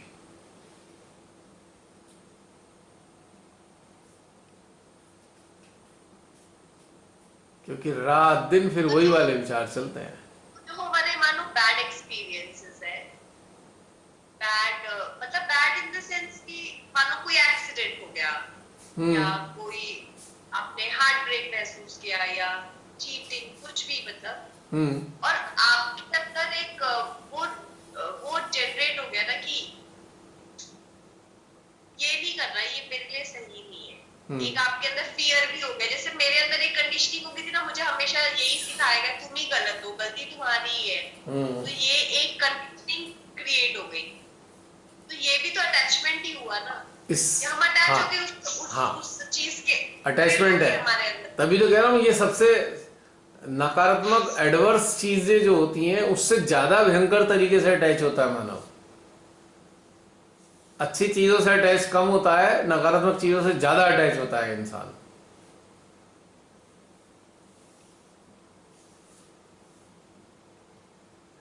तो फिर इसका क्या होगा? त्याज्य छोड़ देना चाहिए। क्योंकि कैसे छोड़ना चाहिए? मात्र जीवन का एक घटनाक्रम मान के, घटना नहीं घटनाक्रम। हमारा जीवन एक घटनाक्रम है, और इस घटनाक्रम में घटने वाली एक घटना इस घटनाक्रम का छोटा सा हिस्सा है। मतलब ये भी, जैसे उस दिन मैं लेटी हुई थी ना, तो एक ऐसे, वैसे तो ये कॉमन एग्जांपल है, पर जैसे आप उस चीज को फील कर रहे हो कि आपकी लाइफ एक बुक है, जो व्यक्ति विशेष आते हैं, जो लोग जुड़ते हैं आपकी लाइफ में, वर्क प्लेस से, रिलेशंस में, या जो इंसिडेंसेस होते हैं, वो सारा एक पार्ट बनता जाता है उस बुक का, एक कैरेक्टर बनता है, एक प्लॉट बनता जाता है। हाँ बिल्कुल, बस इसे ही मान लो तो आप डिटैच रहोगे, ऐसा ही मान लोगे तो डिटैच रहोगे। हाँ, एक दिन ऐसे ऐसे चल रहा था। हाँ सही है ये, लेकिन अब जो कुछ हो जाता है उसके बाद 6 दिन तक तो आदमी विचार करना नहीं छोड़ता। आज किसी से झगड़ा हो गया तो उसका तो 6 महीने तक का कोटा हो गया सोचने का, अटैच हो गया ना उस घटना से, सोचे जा रहा है, सोचे जा रहा है, सोचे जा रहा है, सोचे जा रहा है। उस घटना से, या कोई एक्सवाइजेड बंदे से कि उसने लास्ट टाइम भी ऐसे किया था, अब वो दोबारा ऐसे करेगा, या ऐसे ना हो जाए।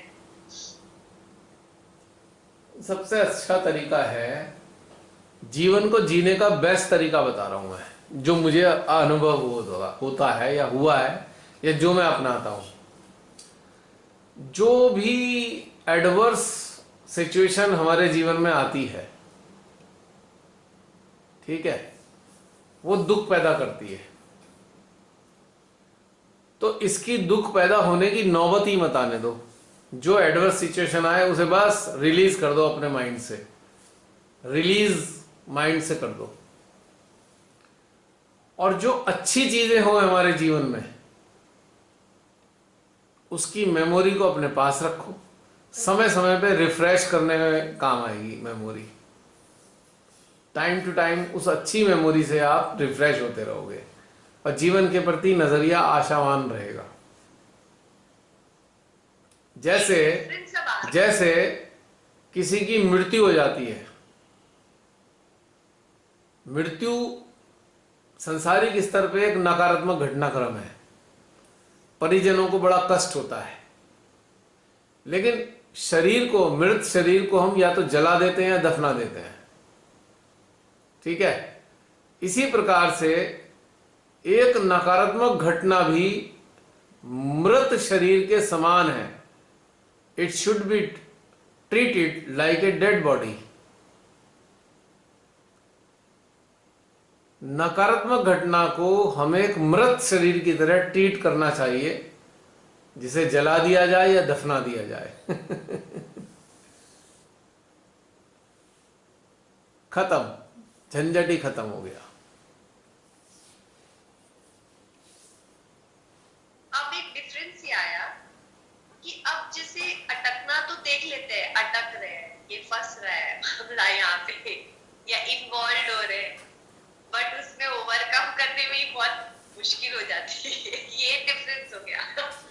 जैसे आपने देख लिया दाग लग गया है, अब यही चल रहा है कि ये वाला दाग कैसे छूटेगा। अब ये वाली डेवलपमेंट चल रही है कि हाँ देख रही हूँ मैं, उसी जैसे मेरे अंदर जो चीजें चल रही थी तो मैं देख रही थी, मुझे ऐसा लग रहा है जैसे मेरा मुंह पैर मगरमच्छ के मुंह में फंस गया है, मैं निकाल के तो छूटती ना। अब मैं ये देख अपने अंदर देख रही हूँ, ये चीज से मैं अटक रही हूँ और मैं अपने मतलब मैं देख रही हूँ कि मैं अटक चुकी हूँ बढ़िया वाला।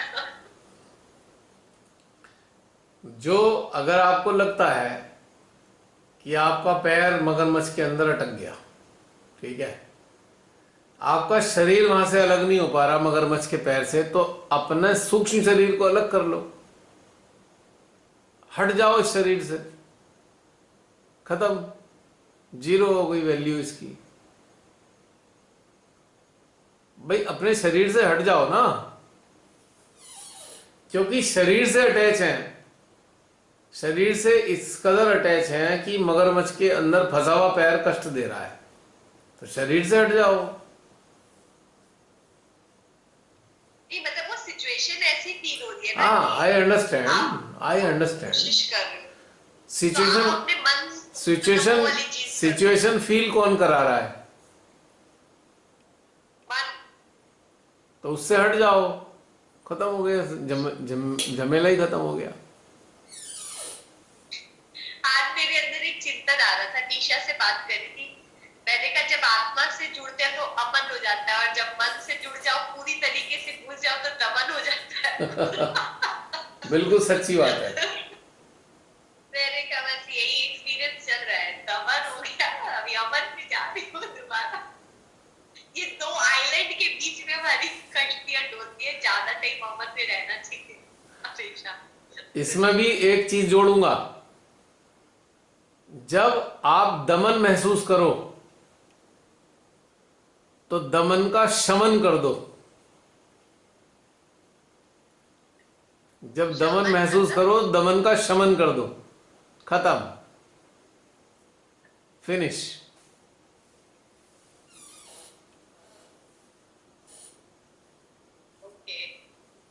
ठीक है, समाप्त करें, अब समाप्त करें। कोई और अगर बोलना चाहे तो बोल सकते हैं, वरना फिर समाप्त करते हैं। पूजा धात्री, आप कुछ बोलेंगे? रवनी दीदी,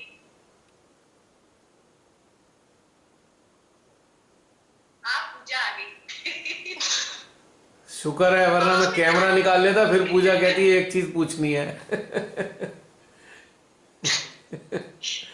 हाँ पूजा, क्वेश्चंस था, अभी भूल गई मैं। भूल Who are the गई। showstopper? बहुत क्वेश्चंस था एक्चुअली, अभी भूल गई मैं। आगे से एक चीज बता रहा हूँ, आप सबके लिए एक चीज बता रहा हूँ आगे से, क्योंकि अक्सर क्या होता है कि आपके बहुत सारे क्वेश्चन हैं, जब शुरू होता है सेशन बहुत सारे क्वेश्चन होते हैं, लेकिन सेशन की अपना एक डायरेक्शन होता है, वो उधर उधर मुड़ जाता है तो सारे क्वेश्चन भूल जाते हैं। तो you better write down before joining this session, before log in, you just write down your questions so that when the time will come, when we start conversation, then you can put those questions before us. So it is better to write down instead of thinking ki we will ask. ठीक है? अभी एक याद आया, मैं अभी regular meditation करने से आई स्टार्टेड वो आपका पहला डीप मेडिटेशन एपिसोड 1 2 EH वो शुरू किया मैंने। अच्छा, हाँ, EH, मैंने वो उधर, हाँ, हाँ वहाँ पे एक मेडिटेशन में था कि आपने कहा कि संसार से बाहर जाने के लिए रोज अगर अपना अटेंशन भवसागर में घुमाएंगे तो आप धीरे धीरे निकलेंगे। तो वो मैं रोज कर रही हूँ। जब मेडिटेशन करती हूँ तो एनर्जी महसूस करती हूँ, पीस महसूस करती हूँ, बट बाकी के दिन में जो रिफ्लेक्ट हो रहे हैं वो मेरा वहीं पे कैचेस आ रहे हैं। कैचेस माने मेरा सिचुएशंस भी वही आ रहे हैं और प्रॉब्लम भी उसी से रिलेटेड आ रहे हैं। पहले तो शांति, अभी सब जैसे पूरा बाहर आ रहा है, तो मैं ज्यादा वहाँ ध्यान दे रही हूँ इसीलिए आ रहा है कि वो क्लियर हो रहा है, पता नहीं क्या हो रहा है। बेसिकली आप उधर ध्यान दे रहे हो भवसागर में, तो भवसागर में जब एनर्जाइज करते हैं तो उससे जुड़ी हुई बहुत सारी चीजें एक्सपोज होती हैं, and this exposure is for clearing. इसे हम देसी भाषा में कहते हैं नाभि खुल गई, देसी भाषा में कहते हैं नाभि का खुलना यानी कि नाभि का कचरा बाहर आने लगा। तो it is a good sign, let it happen, होने दो इसको, कोई दिक्कत नहीं है। हाँ, मैं सुबह से शाम तक वही होता है, मेरा लेफ्ट ना भी पकड़ा रहता है या मेरा राइट ना भी, मुझे देखती हूँ मेरा अटेंशन और सिचुएशंस भी ऐसे ही आ रहे हैं। बेसिकली वो पकड़ नहीं रहा है। जैसे कि मान लीजिए हम अपने घर में सफाई करने चले, वी स्टार्ट क्लीनिंग और हाउस, जहाँ हम ज्यादा गंदगी देखेंगे तो वहां देर तक रहेंगे ना, देर तक साफ करेंगे वहां पे। इन द सेम वे कि जिस जगह, जिस पॉइंट पर, जिस क्या कहना चाहिए, जिस एस्पेक्ट पर आप अटके हो, जिस एस्पेक्ट पर आप अटके हुए हो, वही चीज क्लीन होगी, वही चीज एक्सपोजर होगा। तो इसलिए that is not a big problem, अच्छा है। तो पहले मुझे ये गंदगी दिखाई नहीं दे रहा था, अभी दिख रहा है। बाहर आ गया ना, सरफेस पे आ गया, अब पहले अंदर था, हिडन था। अच्छा, आपने यूरेका फॉब्स का वो चलाया ब्लोअर, उसने सारा डस्ट खींच लिया, उसके अंदर पॉकेट के अंदर उसके डस्ट आ गया पूरा कारपेट का, वैक्यूम क्लीनर चलाने से। और पहले तो कारपेट बिल्कुल साफ दिखाई दे रहा था, लेकिन जब वो चलाया वैक्यूम क्लीनर तो इसका पूरा जो बैग था भर गया डस्ट से। अब पता लगा अरे अच्छा इतना डस्ट था इसके अंदर। तो बस ये जो हमारे अंदर है ना, नाभि में बहुत सारा डस्ट है, जब वैक्यूम क्लीनर चलता है ना, जब घुमाते हैं तो सब निकलने लगता है बाहर और वो आज्ञा पे भी इफेक्ट कर रहा है। भवसागर का डायरेक्ट रिलेशन है आज्ञा से, डायरेक्ट रिलेशन। डिजायर का कनेक्शन मेमोरी से है, और मेमोरी का कनेक्शन आज्ञा से है, तो ऑटोमेटिकली उसके साथ कनेक्टेड है अगर मेमोरी नहीं होगी तो भवसागर की प्रॉब्लम भी नहीं होगी। मेमोरी है तो भवसागर है, भवसागर नहीं है तो मेमोरी भी नहीं है। दोनों यहां पे भी पूरक हैं। डिजायर है तो मेमोरी है, मेमोरी के कारण ही डिजायर है, तो दोनों का, भवसागर और आज्ञा का तो बहुत पक्का वाला दोस्ती है, साथ में ही रहते हैं ये तो।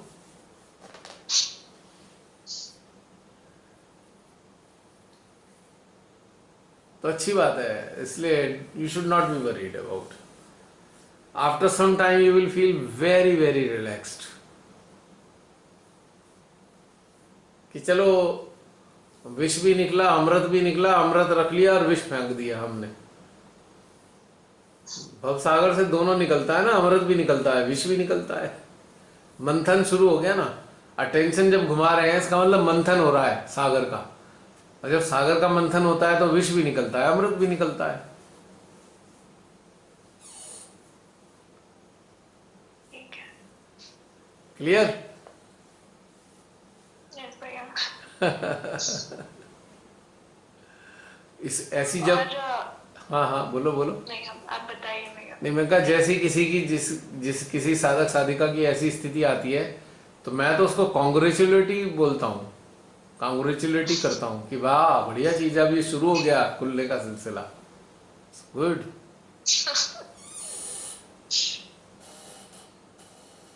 ठीक है भैया। हाँ बताओ क्या कह रहे थे?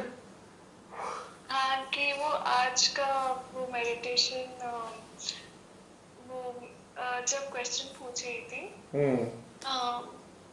जब वो आपने कहा कि मौत के बाद में कैसा होगा, तो मुझे वो फ्रीडम जैसे बहुत महसूस हुआ, और मुझे लगा कि वो फ्रीडम में रोज क्यों नहीं अपनाती, लाइक अगर तब वो फ्रीडम महसूस होता है कि अभी क्यों मैं वो स्थिति में क्यों नहीं हूँ, तो ऐसा लगा कि मैं अभी भी वो आत्मा नहीं बनी। तो आपने कहा कि अगर भगवान से कुछ इच्छा है तो क्या पूछना चाहते हो, मतलब आपने ऐसे कुछ ऐसे ही कुछ क्वेश्चन पूछा, तब मैं मुझे लगा कि अब से हर पल जो भी इस दुनिया में जो भी मेरा टाइम है, मुझे आत्मा ही बनना है, और कुछ नहीं चाहिए।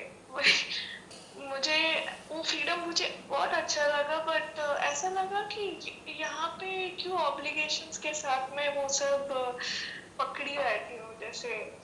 बट वो जब वो फीलिंग वो मेडिटेशन में था भैया, वो जब मैंने ऐसे प्रे किया माँ से, वो मेरा हार्ट भी बहुत कूल भी हुआ, और ऐसे लगा कि माँ ने ब्लेस किया, बट उसके बाद में अभी वो फ्रीडम अभी महसूस नहीं कर रही हूँ मैं उतना, जैसे जितना मेडिटेशन में हुआ। एक्चुअली वो उस वक्त माइंड एक्टिव नहीं था ना, माइंड एक्टिव हो गया है।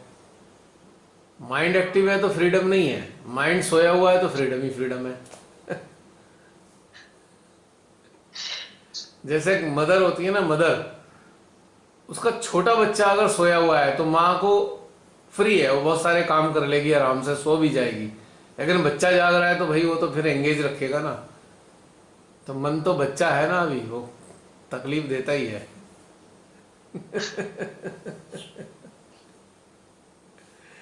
वो एंगेज रखता है बच्चा हमेशा, तो फ्रीडम कहाँ से होगी जब वो एंगेज रखेगा।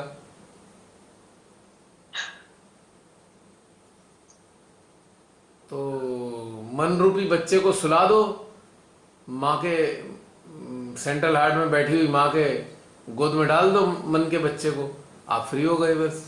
तब आपको फ्रीडम का मजा आएगा पूरा।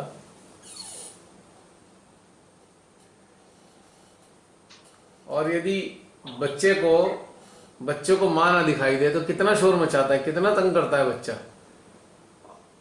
और उसे उठाकर सीधी माँ की गोद में बैठा दो तो शांत हो जाता है। तो ये है कारण फ्रीडम ना होने का, क्योंकि बच्चा जागा हुआ है, तंग कर रहा है। इसे सुला दो माँ की गोद में, फिर नहीं तंग करेगा, फिर फ्री, फिर घूम के आओ, शॉपिंग करके आओ, कोई दिक्कत नहीं।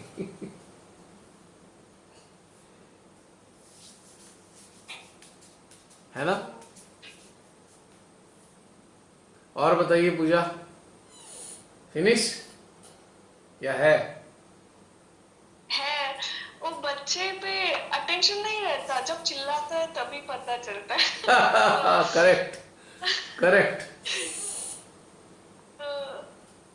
तो वही, तो वो वही दिखता, हमारा प्रॉब्लम्स दिखता है तभी, या तो जब बच्चा शोर मचाए उसे सुला दो या माँ के पास भेज दो, समस्या खत्म हो गई।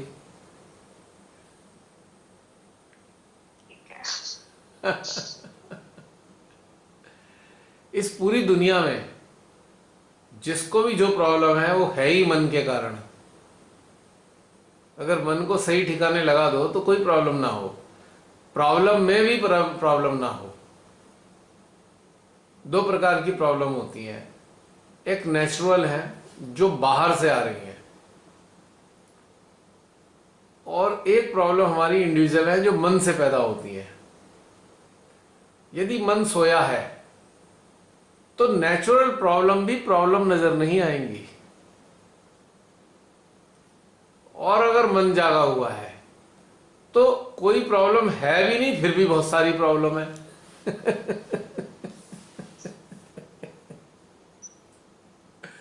तो सॉल्यूशन क्या है? सॉल्यूशन ये है कि मन को मध्य हृदय में मां की गोद में बैठाई आओ मन को, और मुक्त हो जाओ और फ्रीडम का आनंद लो। ये टेक्निकल साइड है इसकी, शांत होने की। ठीक है? अब कोई कहेगा कैसे करें मन को? और मन को मां की गोद में बिठाने का अभ्यास करना पड़ेगा, ये अपने आप से नहीं होगा। यू हैव टू प्रैक्टिस, बार बार बार बार बार बार बार बार। एक दिन प्रैक्टिस हो जाएगी कि फट से आप वहां बैठा दोगे आराम से।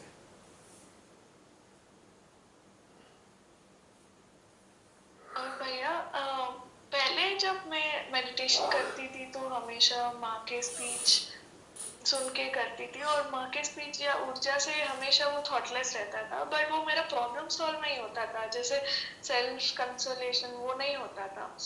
अभी ऐसा लगता है जब भी मैं माँ के सामने बैठती हूँ तो कुछ ना कुछ तो मेरा अंदर जो प्रॉब्लम है वो तो बाहर आ ही रहा है। तो मेरा मेडिटेशन सेशन अभी कंसोलेशन सेशन ही हो रहा है, तो फुली वो थॉटलेसनेस पे आएगा ना? तो एक्चुअली क्या होता है कि श्री माता जी के सामने हम बैठ के जब ध्यान में जाते हैं ना, तो हमें शक्तियां मिलती हैं। किस चीज की शक्तियां मिलती हैं? कि मन को सुलाने की शक्ति मिलती है। वो काम तो हमें खुद करना है, वो मां नहीं करेगी। हमें पावर दी उन्होंने कि मन को पकड़ के मेरी गोद में बैठा दो, पर मां अपने आप से मन को गोद में नहीं लेगी, हमें ही बैठाना है, पकड़ के ले जाना है। तो पावर मिलती है श्री माता जी से, और उस पावर का इस्तेमाल हम दो तरीके से करते हैं। एक तो खुद गहन होने के लिए, दूसरा कंटम्पलेट करने के लिए। मेडिटेटिव स्टेट में जब आप कंटम्पलेशन करते हैं तब जाकर सॉल्यूशन मिलता है आपको। In the presence of mother in energy form, यानी कि एनर्जी फॉर्म जो उनका है वो हमारी एक पावर है, जिस पावर से हम अपने अंदर जा पाते हैं, जिस पावर से हम इंट्रो एनालिसिस कर पाते हैं, जिस पावर से हम इंट्रो इंस्पेक्शन कर पाते हैं। इसलिए दोनों चीजें एक दूसरे के सहायता करती हैं। ये काम हमारा है समाधान लाने का, मां समाधान नहीं देंगी। मां ने तो शक्ति दी है, उस शक्ति से समाधान हमें लाना है। यह पॉइंट की बात है, क्योंकि प्रॉब्लम हमारी है, वो मां की प्रॉब्लम नहीं है। मां की जो प्रॉब्लम है वो मां अपने आप सुलझाती है, लेकिन हमारी प्रॉब्लम हमें सुलझानी है। हाँ, वो शक्ति दे रही है, उनकी पावर जब हमें मिलेगी तो हम ये सुलझा पाने की क्षमता प्राप्त कर लेते हैं, पर ये काम हमें करना है। This is our duty, right?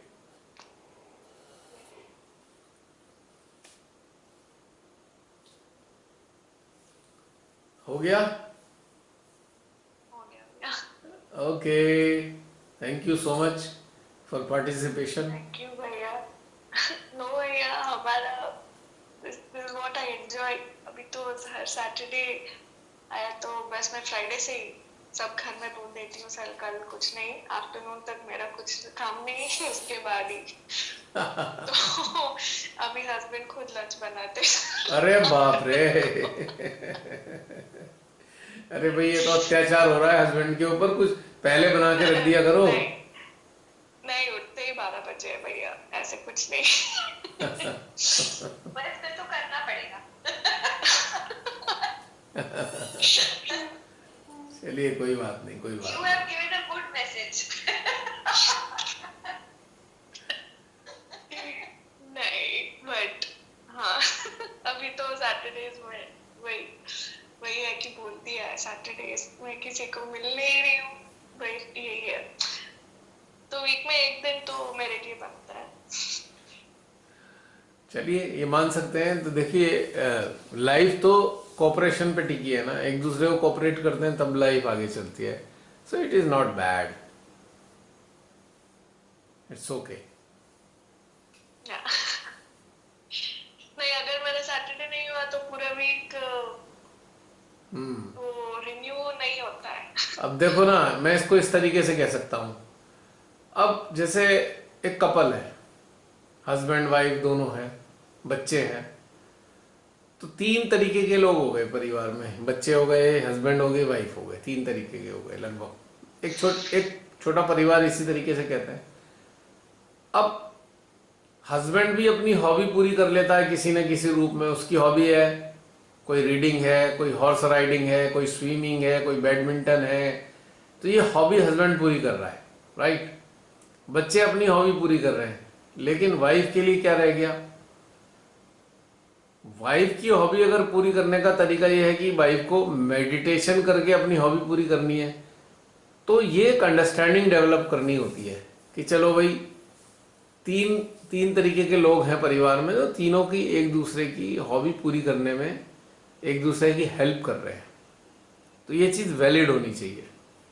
पर होता क्या है, हर प्रकार की हॉबी तो सोसाइटी में सही मानी जाती हैं, लेकिन अगर ईश्वर की तरफ कोई चल रहा है या ध्यान में जाना चाहता है, उसे गलत लगता है। ये बड़ा अजीब सा प्रचलन है सोसाइटी का। ये मैंने भी कई बार देखा, मैंने कहा कमाल है भाई। अगर कोई बार में चला जाए और अपना ड्रिंक करे तो सब सही मानते हैं, उसे कोई खराबी नहीं लगती। लेकिन वही अगर कोई ईश्वर के ध्यान में उतर जाए तो लोग कहेंगे पता नहीं क्या कर रहा है, क्यों कर रहा है ना? अजीब बात ये है ना, अजीब बात ये। तो ये मैं भी देखता हूँ, मैं भी अपने जीवन में देखा। मैंने कहा यार ये बड़ा अजीब पागलपना है संसार में। उल्टे काम कर लो तो सब सही है, कोई बुरा नहीं लग रहा है, लेकिन सीधा काम करोगे तो सबको बुरा लगेगा। पता नहीं कैसे उनकी ईगो हर्ट हो जाती है सही काम करने से।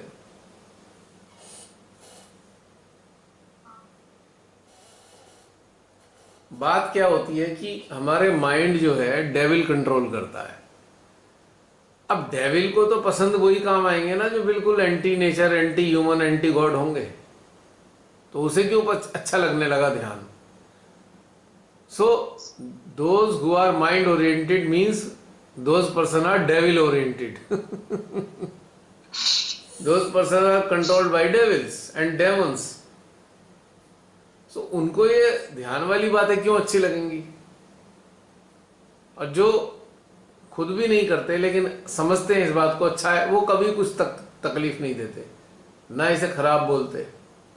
अगर कोई घर में ध्यान जैसी चीज के लिए खराब बोल रहा है तो यकीन जानिए उसका जो माइंड है या तो डेविल कंट्रोल कर रहा है या डेमन कंट्रोल कर रहा है।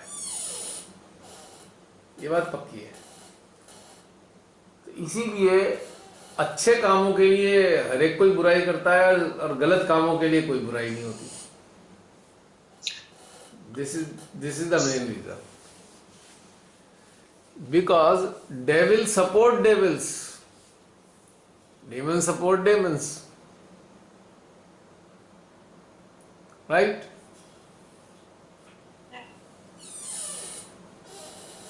तो ये हमेशा है। अब जो कोई स्पिरिचुअल पर्सन है तो डेफिनेटली वो स्पिरिचुअल पर्सन को सपोर्ट करेगा। तो उसे पता है इसमें बहुत मजा आता है, सेम टेस्ट हो गया। लेकिन ये भी तो फैक्ट है ना कि वो डेविल को सपोर्ट करता है। हाँ वही, पहले मैं ऐसी चीजें बात करती हूँ तो उसको इतना इंटरेस्ट नहीं रहता है, तो he is happy that Saturday में पूरा दिन कर लो और वीक में मुझे सताओ मत उसके। चलो सही है कि तुम अपने हिल्ले से लगे हो, अपने हिल्ले से लगे हैं, सब बढ़िया चल रहा है, ऑल गुड, खूब शांत। हाँ ऐसे ही है।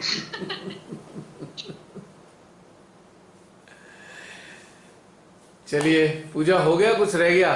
अगर हो गया हो तो समाप्त करें। क्या हो गया भाई?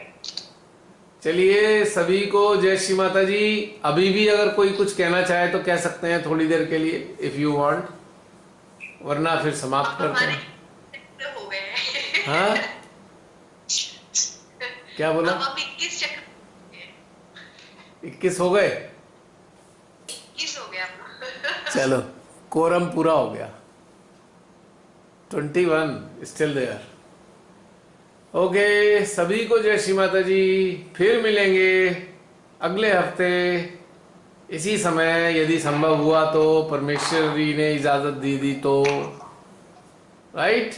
जय श्री माता जी भैया। जय श्री माता जी। जय जय श्री माता जी। जय श्री